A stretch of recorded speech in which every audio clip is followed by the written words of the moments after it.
I do find it amazing that after a loan deal at Aston Villa and the last 2 years that he's had at Manchester United, that he's going to end up on the left wing for Barcelona. Yeah. Dave Kidd writes a brilliant column this morning, both in the paper, our chief sports correspondent, and you can read that online as well, about the pressure that goes with playing at a club like Barcelona. Gary Lineker, Greater than Man United? I think so. Yeah, I think in Man United, in the Premier League, we live in this bubble where we think the Premier League is greater than everything in the world.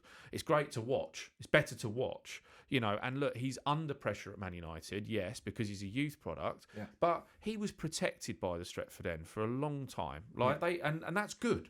That's not a criticism. Yeah. The home fans gave him a break. They weren't. It on still his goes back. on, It Dino. does. It still goes on. Yeah. Yeah. And I don't think that a player of his calibre, of his value, of his ability, would have had as much patience as that if he wasn't a homegrown talent. If he'd been a signing. Absolutely. Definitely. And I love it. I love the fact that the Man United fans have supported him in that way. England fans as well have stayed with him through. I mean, weren't we at Wembley together when we watched that? I mean, it was one of the worst performances in an England shirt. It was diabolical. Malta? He barely ran. Yeah, Malta, I think yeah. it was. He barely ran. And I was expecting the sort of whole left side of Wembley to be on his case. And in the end, I think it was me who shouted out first.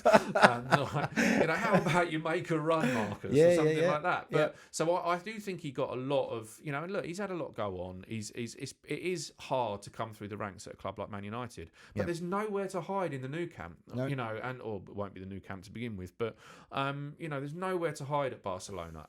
He's going to be right front and centre, and he's got Lamine Yamal, who's playing on the other wing. And if he's not the same level, well, he won't be the same level as Lamine Yamal, I'll give him a break, but if he's not pulling his weight and being right in the mix, Rafinha, Lamine Yamal, and those guys, they are going to get on him. Never mind the fans, they are going to get on him. So I don't think he's gone there for an easy ride, put it that way. And look, fair play to him, ambition, wants to play for England again, and he's joined one of the biggest clubs in the world. So all eyes on Marcus.